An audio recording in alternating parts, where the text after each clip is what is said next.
আমাদের দেশে তারাবি হয় পাইকিরি তারাবি, যে যত স্পিডে পড়াতে পারবে বলে তত ভালো হাফেজ, তাই না? পাইকিরি, যে যত ভালো স্পিড। আর আমাদের দেশের মানুষ আছে যত তাড়াতাড়ি শেষ করবে বলে দারুণ এনেছিস, মারাত্মক হবে। আল্লাহ আকবার, মালিক, এরা বলে ফুটিয়ে দিলে বে ফেরেশতারা বলছে আমরা খুঁজে পাই নাই, তোরাই জানিস।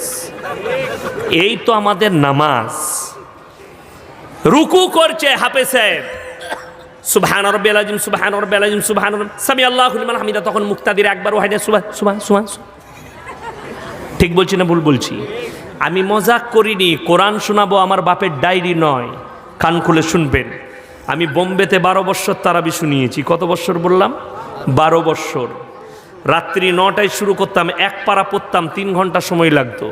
আলহামদুলিল্লাহি রাব্বিল আলামিন الرحمن الرحيم مالك يوم الدين إياك نعبد وإياك نستعين اهدنا الصراط المستقيم صراط الذين أنعمت عليهم غير المغضوب عليهم ولا الضالين। বুঝতে পারলেন না? সূরা ফাতিহা পড়লাম, আলহামদুলিল্লাহ রাব্বিল আলামিন মালিক ইয়াউমিদ্দিন ইহদিনা সিরাতাল মুস্তাকিম সিরাতাল লাযিনা আন'আমতা আলাইহিম। এরা বলছে ফুটিয়ে দিলে ভাই, ফেরেশতারা বলছে আমরা খুঁজে পাই নাই, তোরাই জানিস কি ফুটুইছে।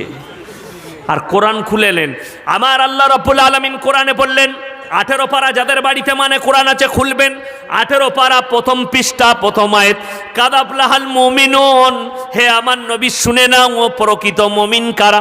যারা মুমিন হবে তাদের 1 নম্বর চরিত্র, 1 নম্বর আখলাক, আল্লাযীনা হুম ফি সলাতিহিম খাশিউন, তারা যখন নামাজ আদায় করে খুশু খুজুর সঙ্গে তারা নামাজ আদায় করে। তারা ধীর স্থিরতার সঙ্গে নামাজ আদায় করে, খুশু খুজুর সঙ্গে। 5 মিনিটের নামাজে 10 মিনিট খরচ হতে হবে। ধীর স্থিরভাবে নামাজ পড়ো। হাদিসে আছে ফাইন্নাহু ইয়ারাক, তোমরা এমনভাবে আল্লাহর উপাসনা করো, মনে মনে ভাববে আমি আল্লাহকে দেখতে পাই বা না পাই, আমার আল্লাহ আমাকে অবশ্যই দেখছে, এটা মনে মনে ভাবো। আমাদের নামাজ, ফজরের নামাজে মসজিদে গিয়ে দাঁড়িয়েছে, কোনো রকম বিবি উঠুইছে কষ্ট করে উজু করে গিয়ে,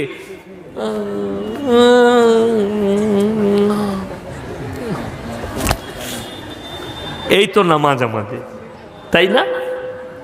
ফাইন্নাহু ইয়ারাক, তোমরা আল্লাহর উপাসনা এমন করে করবে জানো মনে মনে ভাববে যে আমি আল্লাহকে দেখতে পাই বা না পাই, আমার রব, আমার আল্লাহ আমাকে অবশ্যই দেখছে। এটা তোমরা মনে মনে ভাববে। সবাই ধীর স্থিরভাবে নামাজ আদায় করবো, জোরে বলুন ইনশাআল্লাহ। নামাজটাকে সুন্দর করুন, নামাজটাকে গচ্ছিত করুন। কিয়ামতের দিনে আল্লাহ নামাজের হিসেব নেবেন মারাত্মকভাবে। আমার নবীজি বলেছেন, হাদিসে আছে, যার নামাজ নাই তার ইসলাম নাই। আপনি নামাজি নয়, আপনার মধ্যে ইসলামের কোনো কিচ্ছু নাই, আমার নবীজি বলেছেন। ওই জন্য নামাজ কম্পালসারি। 2 নম্বর, ওয়ায়ুকিমুনাস সালাতা ওয়া মিম্মা রাযাকনাহুম ইউনফিকুন, এটা হচ্ছে 3 নম্বর। আমি যে রিজক দান করেছি সেখান থেকে তারা ব্যয় করবে। তোমাকে যে রিজক আল্লাহ দিয়েছে সেখান থেকে খরচ করুন, সেখান থেকে আল্লাহর রাস্তায় খরচ করুন, নিজের জন্য ব্যয় করুন। আমাদের দেশের মানুষ কিন্তু আল্লাহর ওপরে ভরসা না রাখার কারণে এখন তো মানুষ হারাম পথেও হাঁটতে শুরু করেছে। গরিব মানুষরা যদিও সেফটি ছিল, আমাদের দেশের কিছু বেঈমান কাফের বললে অধিকু সেফটি দিই না, অধিকু জড়িয়ে ফেল। কিসে? আপনাদের দেশে নাই বন্ধন লোন আর গ্রুপ লোন আছে? সুদের উপরে পয়সা নিয়ে ধ্বংস হয়ে যাও, নিজের পরিবারকে ধ্বংস করো। এরা মনে করে আমাদের দেশের গরিবরা সুদের উপরে পয়সা নিয়ে ব্যবসা করে যা হোক করে ছেলের জন্য টাকা সম্পদ করতে হবে। আমার ভাইয়েরা, মায়েরা, বোনেরা, 50 টাকা রোজগার করুন প্রত্যেক দিন, রোজ খাবেন, রোজ শেষ হয়ে যাবে। 100 টাকা রোজগার করুন, কিয়ামতের দিনে হাদিস শরীফে এসছে, একজন বড়লোক পরেজগার মুত্তাকির থেকে একজন গরিব মানুষ পরেজগার মুত্তাকি 500 বছর আগে জান্নাতে প্রবেশ করবে। জোরে বলুন সুবহানাল্লাহ। আপনি গরিব হয়ে যান, আপনাকে আল্লাহ যেরকম সামর্থ্য দিয়েছে, ছেলের জন্য পয়সা রাখতে পারেননি, আর আমি চ্যালেঞ্জ ছুড়ে বলে যাচ্ছি, যদি ছেলের জন্য 100 কোটি টাকা রেখে যান, তার তকদিরে যদি ভিক্ষা করা লেখা থাকে তাকে ভিক্ষা করে খেতে হবে, ঠিক না ভুল? যদি এটা না মানেন, আপনাকে ইতিহাস জানিয়ে দিচ্ছি, দলিল দিয়ে দিচ্ছি, নবাব সিরাজউদ্দৌলার 1000টা দৌড়ের বাড়ি মুর্শিদাবাদের মাটিতে লালবাগে পড়ে আছে, আল্লাহ তাদের অস্তিত্ব মিটিয়ে দিয়েছে। শাহজাহাঁ বাদশাহ নিজের বিবির জন্য তাজমহল তৈরি করেছিল, গিফট দিয়েছিল নিজের বিবিকে মুমতাজকে। মুমতাজ আর শাহজাহানের অস্তিত্ব আল্লাহ মিটিয়ে দিয়েছে, তাজমহল তার জায়গায় দাঁড়িয়ে আছে, ঠিক না ভুল? তাই তোমার কোনো অস্তিত্ব থাকবে না, তুমি মিটে যাবে। কিসের পয়সা, কিসের সম্পদ? ওয়ামাল হায়াতুদ দুনিয়া ইল্লা মাতাউল গুরুর। এই দুনিয়াটা তোমাদের জন্য সম্পূর্ণ ধোঁকা।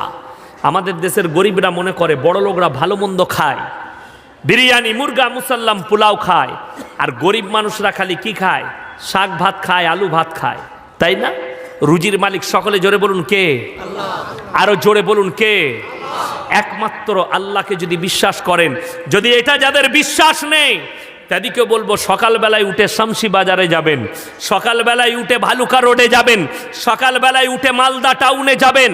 100টা কোটিপতি, 100টা লাখপতি, 100টা ডাক্তার মাস্টার আন্ডার প্যান্ট পরে ছুটছে। কি হলো ভাই? বলছে ডাক্তারে বলেছে 4.5 কিলোমিটার ছুটবি। 330 sugar, 450 sugar. সকালবেলায় সুগারের রুগীরা দেখেছেন কি খায়? দোকানে গিয়ে বিনা চিনির 1 কাপ লাল চা। আমার গ্রামে, আমি যখন গ্রামে ফজর পড়ি, আজ তো হয়ে গেল সেই আশ্বিন মাসের শেষ থেকে শুরু করেছি জলসা, এখনো একদিনও খালি নাই। বাড়িতে চা খাবার সময়ই পায় না, গ্রামে ফজরই পড়া হয় না, রাস্তায় ফজর হয়ে যায়। আমার একটা ভাই আছে, ফুফিতো ভাই, খুব ভালো চা বানায়, আমি গেলে বানিয়ে দেয়। তা তার দোকানে একদিন ফজরে নামাজ পড়ে বসে আছে, আমার গ্রামের একটা বন্ধু এলো, বলছে ভাই 1 কাপ চা খা। আমি বলি তুই? বলে বিনা চিনি চা বানাতো। আমি তো চিনি দিয়ে খাবো। বলে আমি বিনা চিনি খাই। বলে মজা লাগে? বলে দারুণ লাগে, খেয়ে দেখ।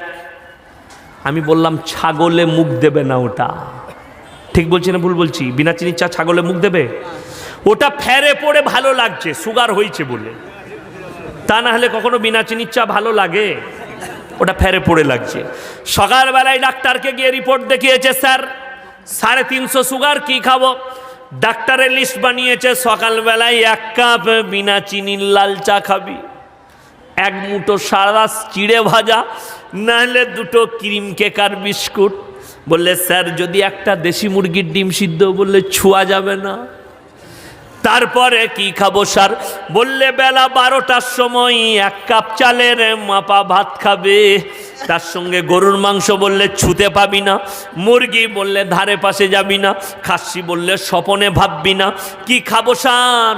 বললে ভেন্ডি সিদ্ধ আর করেলা ভাজি খাগা। এটা কিন্তু কোটিপতির ফদ্দ বলছি আমি, যারা লাখ লাখ টাকা গুনে তাদের ফদ্দ। আমি কলকাতায় বজবজে জলসা করতে গিয়েছিলাম, রাত 12টায় জলসা শেষ করলাম। জিনার বাড়িতে, হাজি সাহেবের বাড়িতে খাওয়াতে নিয়ে গেল 500 কোটির মালিক। যেমনি বাড়ি, ডাইনিং টেবিলে 50 জন বসে খাবে, এত বড় ডাইনিং টেবিল, বুঝলেন? আর তেমনি সব প্লেটগুলো চাইনার ব্র্যান্ডেড প্লেট, 2000 টাকা 2200 টাকা করে একটা প্লেটের দাম। টেবিলে নামানো আছে, খেতে বসলাম। টেবিলে আছে ভাপা ইলিশ, পদ্মার ভাপা ইলিশ, ভেটকি মাছ, ভেটকির কুপ্তা, চিকেন তন্দুরি, বিরিয়ানি, মটন বিরিয়ানি, পোলাও, কিমা, কাবাব, শাম্মি কাবাব, পরাঠা, যেটা খাবে খাও। আমি আছি, আমার ড্রাইভার হাজি সাহেব আছে, হাজি সাহেবের কর্মচারী, গেটম্যান, হাজি সাহেবের ড্রাইভার। হাজি সাহেব আমার পাশে বসেছে। আমি বললাম 1 পিস ভেটকি মাছ দিই, বললে আমার চলবে না। 1 পিস ভাপা ইলিশ, বললে ওটাও চলবে না। 1 পিস তন্দুরি, বলে ওটাও চলবে না। আমি বললাম আপনি কি খাবেন? বলছে আমার আলাদা আসছে। আমি মনে মনে নিয়ত করলাম, যখন হাজি সাহেবের আলাদা কিছু স্পেশাল মাছ আসছে, পাশে যখন আছি একটু পাবো। নিয়ত মনে মনে যেটা করি আর কি, কি বুঝলেন? সব থেকে ভালো খাবার কারা খায় বলুন দেখিনি? মৌলবীরা। কারা খায়? মৌলবীরা। 3000 বেতন, কিন্তু আপনি ভাবতেও পারবেন না, যেখানে যাই বলবে মৌলী সাহেব কী করব? আমরা বলি যে দেখো দেখিনি দেশি পাওতা করবে, পোলট্রি বেশ ভালো লাগে না। বলে হ্যাঁ দেশি কর, আমাদের দেশি। তোমার কি বলে? সুসার মুড়ি, সুসার মুড়ি। রোজের মালিক আল্লাহ। আহা, তারপরে হাজি সাহেবের কর্মচারী খাবার আনছেন, প্লেটটার দাম 2000 টাকা, বাটির দাম 900 টাকা। প্লেটে আছে দুটো পুরা রুটি আর বাটিতে করেলা ভাজি। কি বলছেন, কি বুঝলেন এখান থেকে? দস্তরখান হাজী সাহেবের, ডাইনিং টেবিল হাজী সাহেবের, টাকা খাবার সব হাজী সাহেব কিনে এনেছেন, কিন্তু আল্লাহ রুজি মেপেছে মলবির, কর্মচারীর, ড্রাইভারের। এরপর যাদের বিশ্বাস হয় না শুনে নিন, কোরআন শুনো। হযরতে জাকারিয়া মরিয়মকে বলছেন, ক্বালা ইয়া মারইয়াম আন্না লাকি হাদা, ওগো মরিয়ম ভালো মন্দ আখরর মুনাক্কা কাজু কিশমিশ পেস্তা বাদাম কোথা থেকে পাচ্ছ? মরিয়ম বললেন, ক্বালা তুয়া মিন ইনদিল্লাহ ইন্নাল্লাহা ইয়ারযুকু মান ইয়াশাউ বিগাইরি হিসাব। আল্লাহ যাকে ভালোবাসেন, আল্লাহ যাকে পছন্দ করেন তাকে বেসুমার রিজক দান করেন। কোথা থেকে দেব, কেমন করে দেব, আমি আল্লাহ ছাড়া পৃথিবীর কেউ জানে না।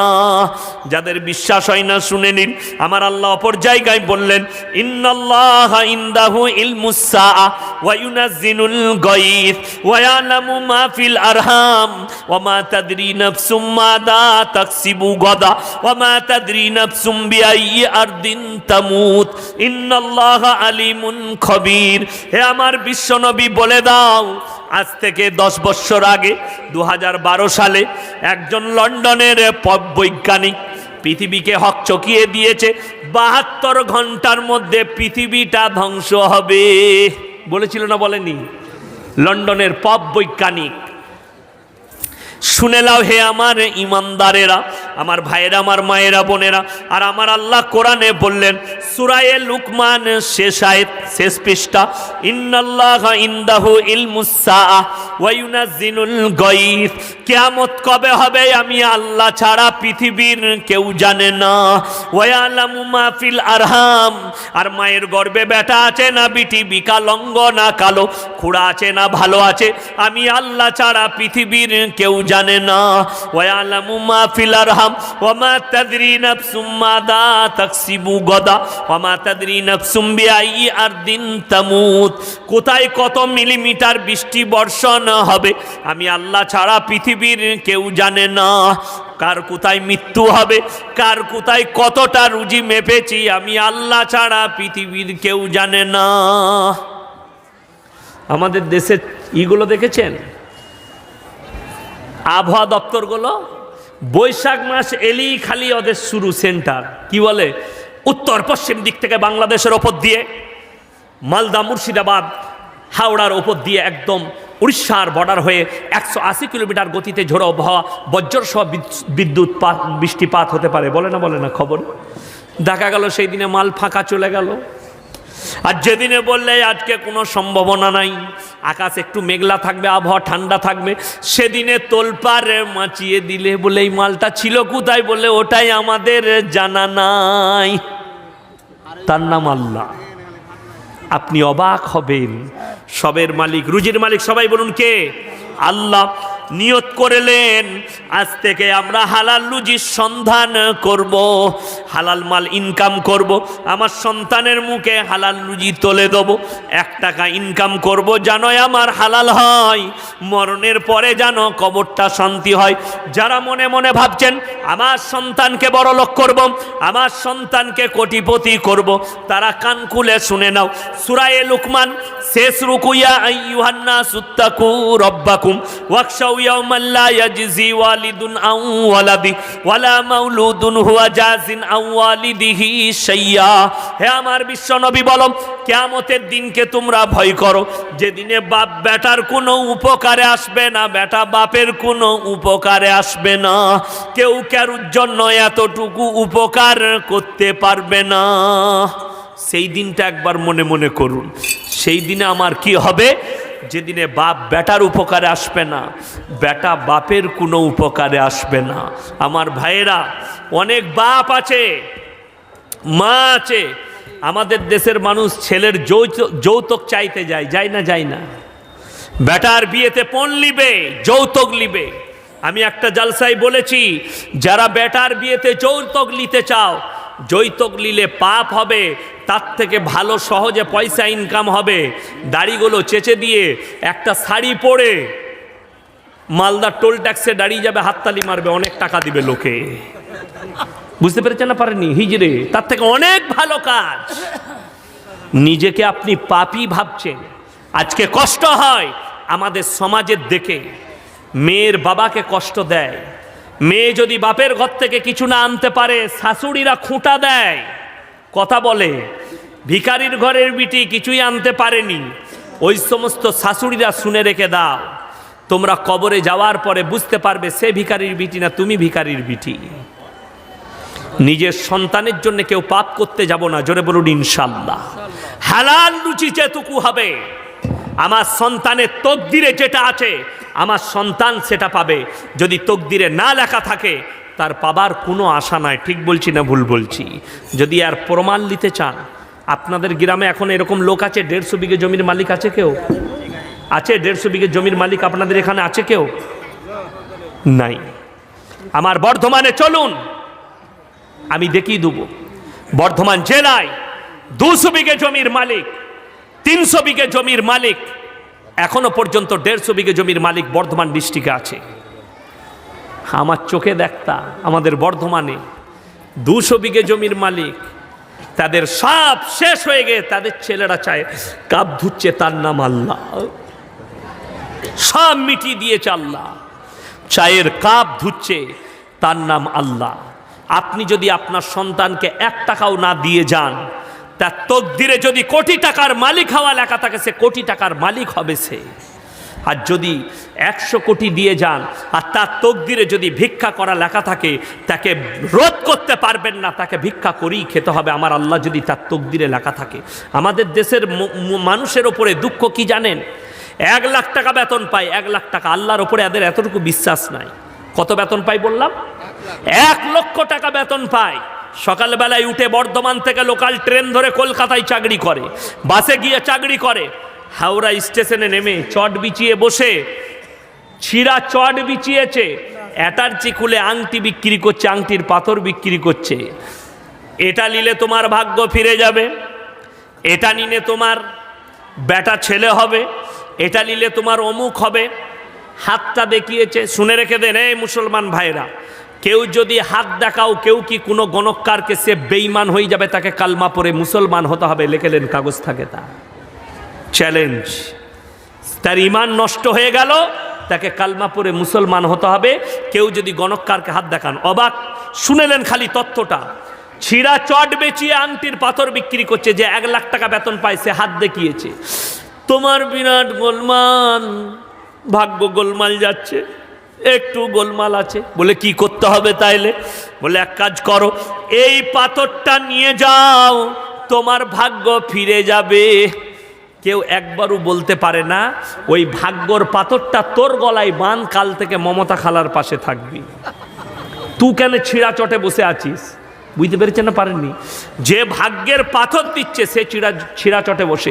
যেমন আমাদের দেশের মেয়েরা বাচ্চা না হলে ওরা মৌলবি খুঁজে বেড়ায়, কোন মৌলবি তাবিজে বেটা ছেলে হবে, তাই না? আমাদের দেশে আবার বীরভূম ডিস্ট্রিক্টে বেশি আছে। কিছু কিছু মৌলবি আছে বলে আমি তাবিজ দিলে বেটা ছেলে হবে। খোঁজ নিয়ে দেখুন সে হারাম করে একটাও বেটা নাই। মৌলবির তাবিজে যদি বেটা হতো, আমাদের মৌলবিদের কটা করে বেটা হতো? আমার 2টো বিটি, আমি তো 50টা বেটা নিতাম, দিয়ে পঞ্চায়েত দখল করে নিতাম। 50টা লাঠি জোর হলে পঞ্চায়েত আমার হবে না? হবে না? চালাতো দেখি। এমএলএ তো আমিই হতাম, জোর আমার হতো। খুব কষ্টের বিষয়। যেমন আমাদের দেশের লোক দোকানে তাবিজ টাঙায়, কার কাছে নিয়ে? মৌলবীর কাছ থেকে বরকতের তাবিজ। যদি আমার তাবিজে তোমার দোকানে বরকত হয়, বড় লোক আমি হব না তুমি আগে হবে? সব দোকানগুলো তো আমার হতো বর্ধমান জেলায়। মার তাবিজ আর রাইস মিল টেনে। যেমন কিছু যুবক যুবতী ছেলে মেয়ে আছে জানেন, যদি প্রেমেতে ব্যর্থতা পায় তখন এরা মৌলবীকে খুঁজে। আমি বীরভূমের সাঁইথিয়া বলে এক জায়গায় জলসা করেছিলাম। সকালবেলায় মাদ্রাসার ক্লাসে বসে আছে, আর ফোন করেছে, আপনি ইয়াসিন সাহেব বলছেন? আমি বলো কি ব্যাপার? বললে আমার বিরাট গোলমাল, কাজটা করে দিলে যা টাকা লাগবে আপনাকে দেবো। কি হয়েছে বলো? বলে আমি একটা মেয়েকে প্রেম করতাম, ভালোবাসতাম, এখন কিন্তু আমাকে ভালোবাসে না, তাবিজ করে এনে দিতে হবে। আমি বলি কিসে পড়িস বল? বলে বিয়ে 3rd ইয়ার। আমি বললাম তোর পড়াশোনা হয়নি, আবার 1 থেকে ভর্তি হ। বলে কেন? আমি বললাম বুকা, যদি তাবিজে মেয়ে পাওয়া যেত আমরা মলবিরা নায়িকাগুলোকে বিয়ে করতাম। কে কত জানি না, আমি আগে করে নিতাম, তারপরে যা হতো হতো। আপনাদের বুদ্ধি নাই। তাবিজে মেয়ে পাওয়া গেলে আমরা মলবিরা সুন্দরীগুলো নিতাম, আপনাদের লেগে কালো খাঁদাগুলো ফেলে রাখতাম, মার তাবিজ আর টেনেলে একটা করে। বুঝতে পারছেন না? 99টা লোক সমাজকে ধোঁকা দিচ্ছে, আর আমাদের সমাজের লোক ধোঁকায় পড়ে। যেমন উদাহরণ, আপনার এই গ্রামের একটা লোক সবজি বেচতে যায় ভালুকা রোডে। সকালবেলায় ভোরের বেলায় সবজি বেচতে গেছে। আলু 10 টাকা কেজি, পটল 5 টাকা, পালং শাক 5 টাকা। বাজার একদম খারাপ, বেগুন 10 টাকা। বাজার খারাপ গেছে, ঘরে মন মিজাজ খারাপ করে এসছে। ঘরে ঢুকা মাত্র বউ বলছে, কই গো 10 টাকা 100 টাকা দাও। চুপ কর, খেবি রোজ জ্বলিয়ে দিলি তোরা টাকা টাকা করে। ই তখন মনে মনে খালা ভাবছে, এ তো আমার ওপরে একদম চটে গেছে। সকালবেলায় মৌলবীর কাছে হাজির। কি হয়েছে? বলে, আমার স্বামী একদম আমাকে ভালোবাসে না, দেখতে পারে না, তাবিজ দাও। আবার অনেক মৌলবী আছে লাল মোরগে তাবিজ লেখে, বলে লাল টকটকে মোরগ নিয়ে এসো, এনেছে, তাবিজ লিখেছে, বলছে এটা খালুর বালিশে ভরে দেবে। ই ভরে দিয়েছে নিয়ে গিয়ে বালিশে। তারপরের দিন ভালুকা রোডে গেছে ভোরের বেলায়, পটল 70 টাকায়, আলু 50 টাকা, পালং শাক 80 টাকা, বেগুন 95 টাকা, পগট একদম ভর্তি। বাড়িতে এসে বলছে, খেপিয়ালে 500 টাকা রাখ, খরচা করবি। ই মনে মনে ভাবছে তাবিজ দারুণ কাজে লেগেছে। এইগুলো হচ্ছে মায়েদের ফ্যার। বুঝতে পেরেছেন না পারেননি? এই ফ্যারেতে আমার মায়েরা বেশি পড়ে। আমি যখন বর্ধমান টাউনে খাগড়াগড় কাণ্ড শুনেলেন, হয়েছিল না হয়নি? খাগড়াগড়ে বোমবাস্ট, খাগড়াগড় কাণ্ড। ওইখানে একটা মাদ্রাসা আছে ওই পাড়ায়। আমি ওই মাদ্রাসায় 4 বছর শিক্ষক ছিলাম। ক বছর বললাম? 4 বছর। একই কামরায় থাকতাম। আমার এক বন্ধু ছিল কারি সাহেব, সে এইসব তাবিজ ফাবিজ ঘর বন্ধ করতো। আমি বলি, কী সব করছিস ফালতু ফালতু? বললে, এইসব তুই বুঝবি না। আমি বললাম যে নতুন নতুন ফারেক হয়েছে, আমি অত বুঝিও না। কি বুঝলেন? আব্বা বলেলো কিতাব ফিতাব পড়াবে, ওসব ধ্যান দিই না। তো আমি ওসব ধ্যানও দিতাম না। সে একজনের বাড়ি বন্ধ করেছে বর্ধমান টাউনে। তার ছাদেতে বলছে জেন লাপাচ্ছে। জিন্নাত জানেন তো? জিন্নাত, জিন এবং ইনসান, জেন লাপাচ্ছে। রাতের বেলায় ছুটে বেড়াচ্ছে জিন্নাত। সে ওকে কল করেছে, গেইছে, ঘর বন্ধ করেছে, ভাঁড় পুঁতেছে ঘরের চারিদিকে। কি বুঝলেন? ভাঁড় পুঁতে দিয়েছে। 22,000 টাকা নিয়েছে। 22 টাকা খরচ লয়, 22,000।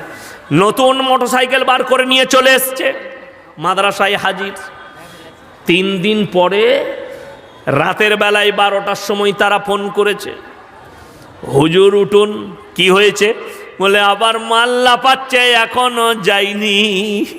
আমাকে উঠেছে, তাড়াতাড়ি ওঠ। আমরা, কি হলো এত রাত্রে, কি হয়েছে? কি? বলে, একবার আমার সঙ্গে চল ভাই, ঘর বন্ধ করে এলাম, এখনো মাল লাপাচ্ছে বলছে।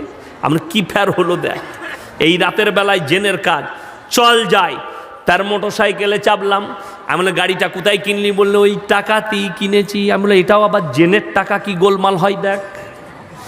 রাস্তায় গেলাম, তার বাড়িতে গিয়ে জিজ্ঞেস করলাম, হে আমার ভাইরা, তোমার বাড়িতে কোনো কোরআন শরীফ আছে কি না? আমি দেখছি সূরা ইয়াসিনটা জিন্নাতকে তাড়াবার। শুনেলেন, জিন্নাত যদি কারোর উপরে ভর হয় কিচ্ছু করতে হবে না, সূরা ইয়াসিনের 10 আয়াত পড়বেন, সূরা জিনের 10 আয়াত পড়ে খালি কানে ফুম মেরে দেন, পালিয়ে যাবে। বুঝতে পেরেছেন না পারেননি? তো আমি কোরআন শরীফ আছে নাকি দেখি। তারপরে দেখছি সত্যিকারই ছাদেতে মনে হচ্ছে যেন কে ছুটে বেড়াচ্ছে। অনেকগুলো ছেলে ছুটে বেড়াচ্ছে মনে হচ্ছে, নিচেই দপ দপ দপ দপ আওয়াজ উঠছে। আমি একে বললাম, তুই দাঁড়া, আমি দেখে আসি ওপরে কি চলছে। আমাকে বললে, যাস না, কাচাড়ে দিবে জেনে। বলে, অত সোজা লয়, আমারও 80 কেজি ওজন আছে, পারবে না। ওপরে গিয়ে দেখছি, আল্লাহ, জিন্নাত পাবেন কোথায়? কি আছে? গেচো ইঁদুর ছুটে বেড়াচ্ছে, আর তার পেছনে বিড়াল ছুটে বেড়াচ্ছে। গেচো ইঁদুরগুলো কোথা থেকে আসছে? সজনে ডাঁটা জানেন আপনারা? সজনা ডাঁটা, সজনা ডাঁটা জানেন তো? সেই গাছের ডাল একটা ছাদে লেগে আছে, ফুলগুলো পড়ছে, আর জোসনার আলোতে তারা ছুটে ছুটে সেগুলো কুড়িয়ে ইঁদুরে খাচ্ছে, আর ইঁদুরগুলোকে বিড়ালে খেদারে বেড়াচ্ছে। আর এরা নিচে মনে করছে জেনলা পাচ্ছে। আমি যেমনি নিচে এলাম, আচ্ছা, আপনাদের যারা দাঁড়িয়ে আছেন, অসুবিধা হলে আপনারা এগিয়ে এসে ফাঁকে বসে যান, কিংবা আপনারা একটু জমে যান। আমার ভাইয়েরা শুনে রেখে দেন, তো তারপরে নিচে এলাম, সে দাঁড়িয়ে আছে, আমাকে বললে কি দেখলি বল। আমি বললাম আমি যা দেখেছি বলে দিলে তোর পিঠের চাম চলে যাবে। বলে কি দেখেছিস? আমরা ওপরে বিড়াল ছুটে বেড়াচ্ছে। চুপ কর, বলি না। তারা বলছে হুজুর কি দেখলেন? আমি বললাম যত গোলমাল তোমাদের সজনে ডাঁটার গাছটা। তারা বাড়ি থেকে কুড়াল বার করে দিল। কুড়াল বুঝেন তো আপনারা? কি বলেন? কুড়ালি বলেন, কুড়ালি। সেটা বার করে দিল। আমি বললাম মিচিমিচি দুয়া পড়ার গাছটা কেটে দে। গাছ কেটে দিলে তারা বললে কুড়ালটাও নেব না। বলে এটাও নিচ মাদ্রাসাল্লাম। 3 দিন পরে তারা ফোন করছে, হুজুর যত গোলমাল ওই সজনে ডাঁটার গাছটার মাল্লা পাইনি। আমি বললাম গোলমাল কোথায় আছে তোমরা জানলে মৌলবীর পিঠের চাম থাকতো না। 99টা লোক সমাজকে এইভাবে ধোকা দিয়ে খাচ্ছে। যদি আপনি দিনদার হন, নামাজি হন, মুসল্লি হন, আপনি প্র্যাকটিক্যাল দেখবেন তারপরে কাজ করবেন। কি দেখবেন বললাম? প্র্যাকটিক্যাল দেখবেন তারপরে কাজ করবেন। আমাদের সমাজের, আমাদের বিশেষ করে মায়েরা বোনেরা এদিকে ধোকা দিয়া খুব সহজ। আমি খালি চিন্তা করি আল্লাহ, আপনি মালদায় যাবেন, ল্যাবরেটরিতে রক্ত দিয়ে রোগ ধরা পড়ছে না। আমাদের দেশের অনেক মৌলবি জামা মেপে রোগ বলে দেয়। বলে না, বলে না? বিরাট গোলমাল। এদিকে যে ফেরেশতারা কি মারবে। আপনারা মনে করছেন মৌলবীরা ধোয়া তুলসী পাতা?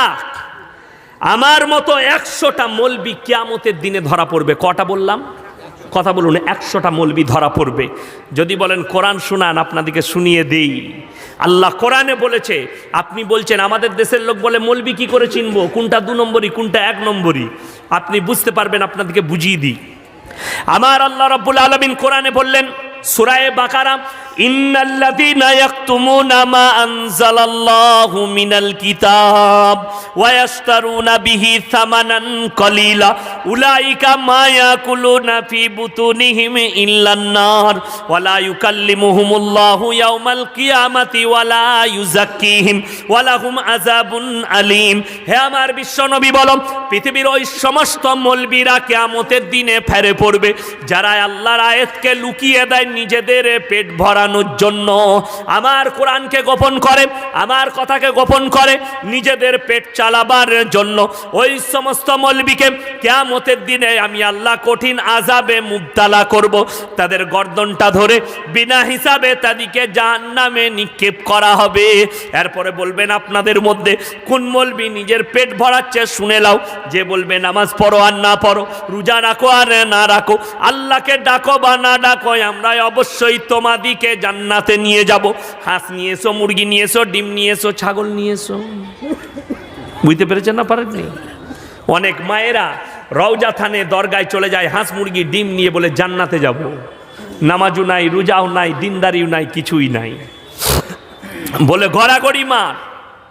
আজকে আমাকে ফোন করে কি বুঝলেন, আমি একটা জালসায় বলেছি বীরভূমে, আল্লাহর নবী 40 বছর বয়সে নবুয়ত পেয়েছেন। ঠিক না ভুল? এটা হাদিসে আছে, বুখারী শরীফের হাদিস, তিরমিজি শরীফের হাদিস, সিয়াসাত তার হাদিসে আছে। একজন আমাকে ফোন করে বলছে আপনি দলিল দিবেন, তাকে পাঠিয়ে দিয়েছি, সে মাল আর ফোন করছে না। তাকে হাদিস নম্বরগুলো পাঠিয়ে দিয়েছি, সে আর ফোন করছে না, সে আর ফোন তুলছে না। বড় কষ্ট হয় জানেন। সে আমাকে কি বলছে, আল্লাহ নবী কখন থেকে নবী আপ জানতে হ্যাঁ? বলে বলিয়ে কাহা সে হ্যাঁ, কব সে হ্যাঁ? বলছে আল্লাহ নবী নিজে বলেছেন, হাদিসে আছে যে হযরতে আদম রূহ এবং মাটির মধ্যখানে, তখন থেকে আমি নবী। হাদিসের দলিল দেন। আমি বললাম আপ জিতনে ভি হাদিস কাহা সব জাল হাদিস হ্যায়, সব জাল হ্যায়, জাল হাদিস। তার মানে কোন রকম কাটিং করে আমরা জান্নাতে যাব। শুনে রেখে দেন আমার ভাইয়েরা, আল্লাহর নবীকে সবাই ভালোবাসবো, জোরে বলুন ইনশাআল্লাহ। আল্লাহর নবীকে ভালোবাসা, নবীজির আখলাক, চরিত্র, হাদিস, কোরআন মোতাবিক চলবে।